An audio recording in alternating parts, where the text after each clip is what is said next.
नमस्कार, मैं हूं आपके साथ प्रीति और आप देख रहे हैं बिहार न्यूज। कटिहार जिले के प्राणपुर प्रमुख रोशनी खातून एवं उप प्रमुख कृष्ण मोहन शाह ने शनिवार को केवाला पंचायत अंतर्गत अवस्थित उत्क्रमित मध्य विद्यालय रामचंद्रपुर का औचक निरीक्षण किया। इस दौरान उन्होंने शिक्षक एवं छात्र छात्राओं की उपस्थिति, पंजी एवं मध्याह्न भोजन समेत सभी व्यवस्थाओं की जानकारी ली। साथ ही मध्याह्न प्रमुख रोशनी खातून और उप प्रमुख कृष्ण मोहन शाह ने खिचड़ी चोखा खाकर भोजन की गुणवत्ता की जाँच की।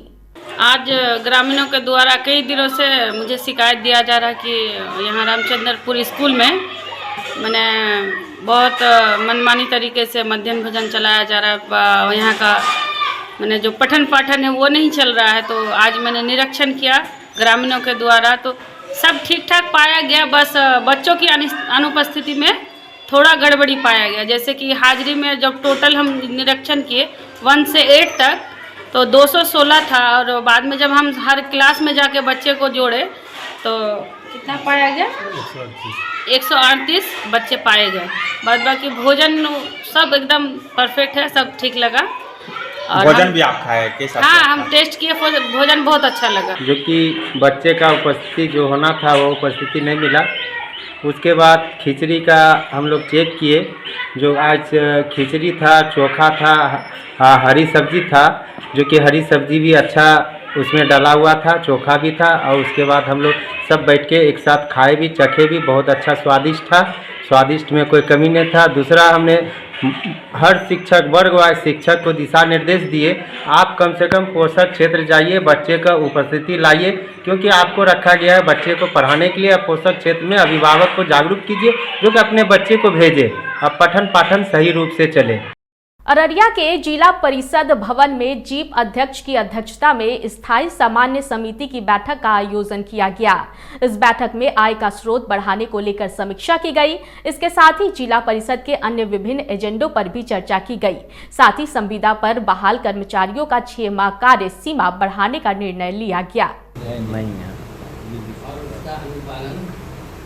देखिए, ये सामान्य स्थायी समिति की बैठक है। ये जिला परिषद की कमेटी होती है और इसमें जो एजेंडे होते हैं वो मुख्य तौर पर जो जिला परिषद के आय के स्रोत को बढ़ाना होता है, और कई विषय इसमें आती हैं, जैसे जो कार्यों का बंटवारा होता है, जो कर्मचारी हैं या उनको सेवा विस्तार देना है या सेवा समाप्ति करनी है, उनके काम को देखते हुए ये सारे इस बैठक में निर्णय लिए जाते हैं इस कमेटी के माध्यम से। तो आज जो समीक्षा हुई है इसमें ये सामने आया है कि जो जिला परिषद की ज़मीन अतिक्रमण है उस दिशा में जिला परिषद कार्यालयों ने कई बार पत्राचार किया अंचलाधिकारी को, लेकिन इन लोगों की रुचि न लेने के वजह कर ज़मीन अतिक्रमण होती जा रही है।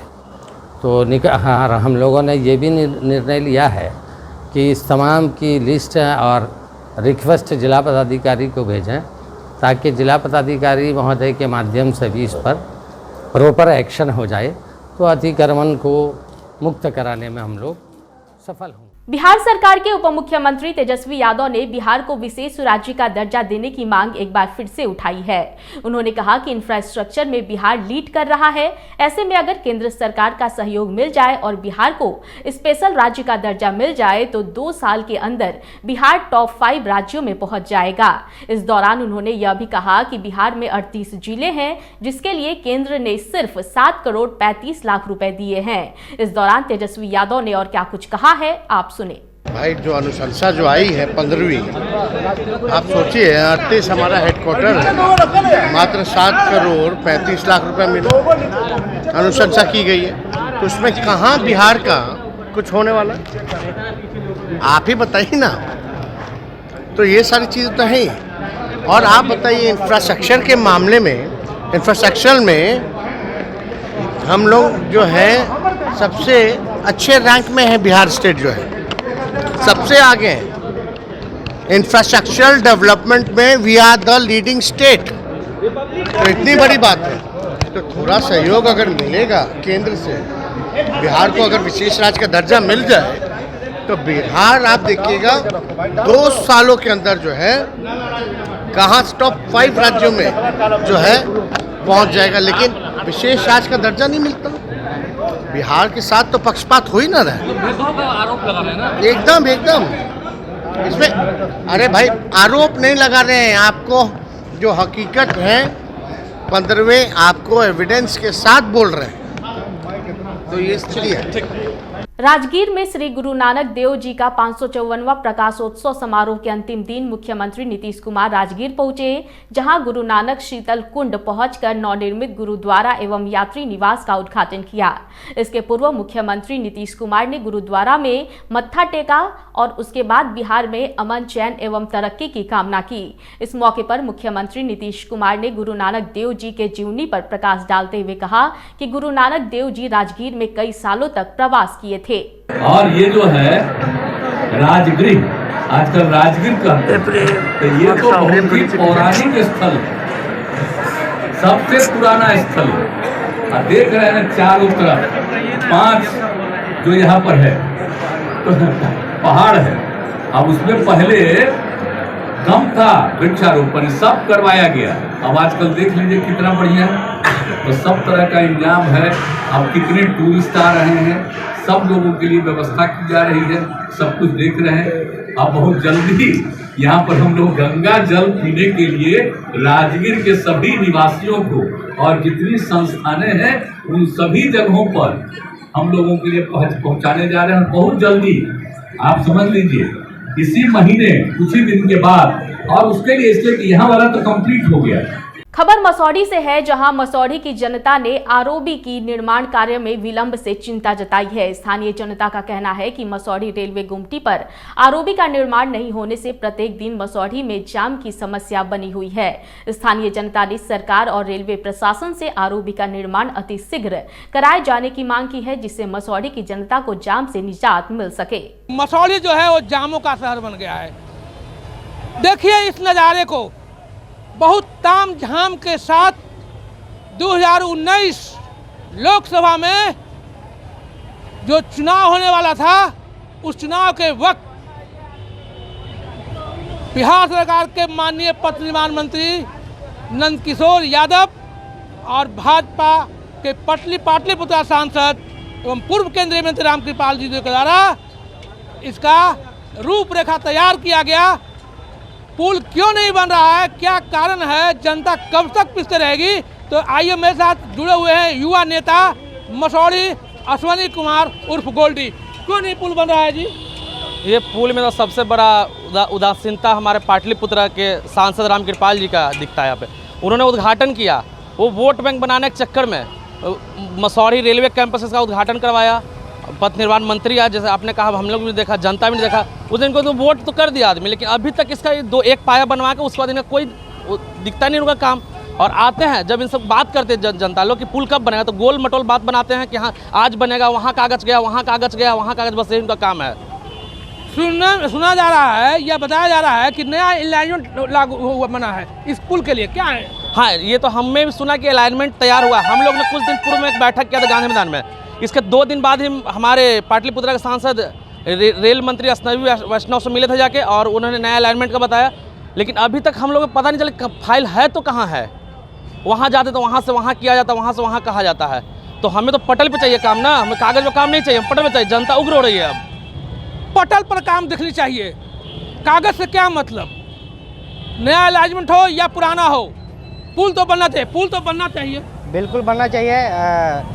अब मसौढ़ी जाम हमेशा इधर आए दिन है, जाम से हमेशा घंटों लोग खड़े रह जाते हैं। और बड़ी समस्या है कि 19 में जब शिलान्यास हुई थी तो खुशी हुई थी कि अब हम लोग को जाम से मुक्ति मिल जाएगी, लेकिन आज तक सांसद महोदय इसमें पूर्ण सहयोग निष्पक्ष रूप से उनको जिसका शिलान्यास उन्होंने किया वो अभी तक अधर में लटका हुआ है। इसका 2 पाया मात्र बनना जो अर्धनिर्मित हो करके आज अधूरा रह गया। और हम लोग लगातार उनसे संपर्क किए। हम लोगों ने एक संघर्ष समिति मसौढ़ी में बनाया ओवरब्रिज को लेकर के कि हम लोग मिलेंगे, काम करेंगे, लेकिन आज तक इतने मिलने के बाद और आश्वासन बार दिया है कि बनेगा। जब भी सांसद महोदय आए उनसे भी हमने बात रखा, लेकिन आज तक अधर में लटका हुआ है। पता नहीं अब कब बनेगा, नहीं बनेगा, ये अभी पूर्ण रूप से नहीं दिख रहा। इधर लगातार अभी जाम पर्व त्यौहार थी, जाम हो रही थी, अब शुरू हो रही है लगन की समय। अब और घंटों घंटों लोगों को इस जाम की समस्या से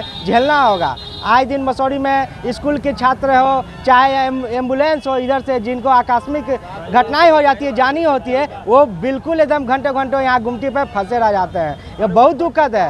ये मसौढ़ी के स्थानीय सांसद हमारे महोदय और हम स्थानीय विधायिका महोदय से भी आग्रह करेंगे इस पे ये लोग हस्तक्षेप करें और शीघ्र मसौढ़ी में जो अधिनिर्मित ओवरब्रिज है उसे तुरंत बनाने की कृपा करने। मेरे साथ जुड़े हुए हैं नगर परिषद के पूर्व वार्ड सदस्य पलटन सिंह जी।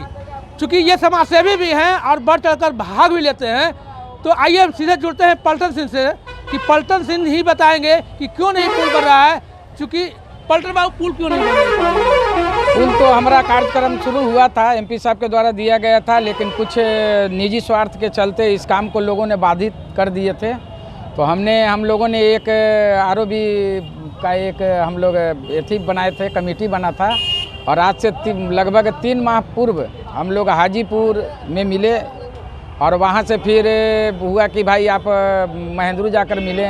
महेंद्रू जब गए तो उन लोगों ने मैंने बिहार सरकार पर थोप रहे थे कि भाई हमारा तरफ से कोई बात नहीं है, जो हम कर दिए, एमपी साहब अनुशंसा कर दिए हैं, जे मुश्किल से 15 दिन के अंदर में वो आ जाएगा और बिहार सरकार से दीजिए। तो हम लोग फिर यहाँ पुल निगम में भी आके हम लोग संपर्क किए, कमेटी के 10-12 आदमी थे हम लोग, और वहाँ जब आए तो वो लोग भी आश्वासन दिए कि 1 महीना के अंदर में कार्य शुरू कर दिया जाएगा।